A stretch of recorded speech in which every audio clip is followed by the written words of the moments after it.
Afghan women have been systematically stripped of their economic independence under Taliban rule. They've been forced out of public administration roles. Their presence in the private sector has been drastically reduced, and many women-owned businesses have been forcibly shut down.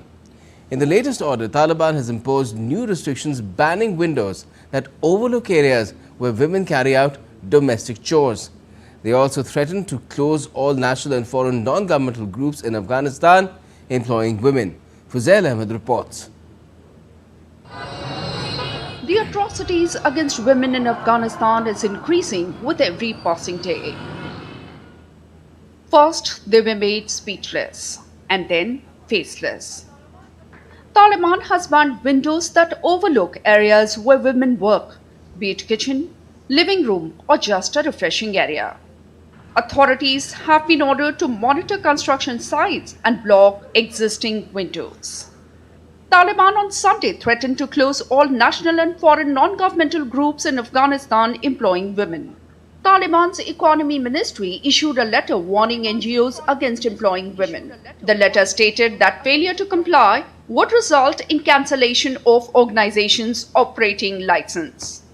It comes 2 years after they told NGOs to suspend the employment of Afghan women.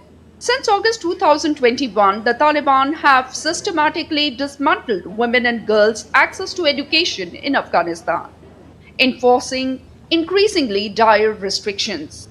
Girls were first banned from secondary schools in March 2022, followed by suspension from universities in December of the same year. I was studying IT when the Taliban came to power and banned access to classes for women. After that, I was very disappointed. I isolated myself at home. Then I went for English classes, which were also banned by the Taliban. It did not stop there. They even stopped women from attending institutions offering medical education. We may not see the impact very quickly, but after 3-4 years, we will see the number of maternal mortality rate will go up and up, high and high. Afghanistan now ranks among the world's countries with the highest rates of gender-based violence. In 2023, data revealed that 28.7% of Afghan girls under 18 were married, including 9.6% under the age of 15.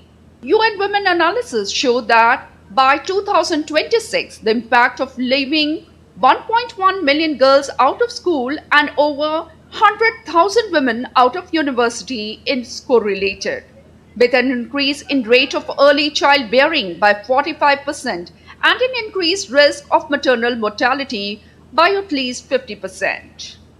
It was in July 2023, beauty salons were ordered to shut down, as employment opportunities declined for women after Taliban authorities took power in 2021. Many Afghan women launched small businesses to meet their own needs and support other women.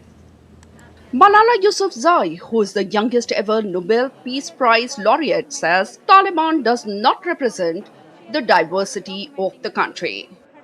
Islam does not prohibit a girl from learning. Islam does not prohibit a woman from working. I do hope that more Muslim countries and Muslim leaders come forward to challenge the Taliban. The Taliban's latest directive underscores its commitment to rolling back women's rights in Afghanistan. With inputs from Fuzail Ahmed, Bureau Report, DD India.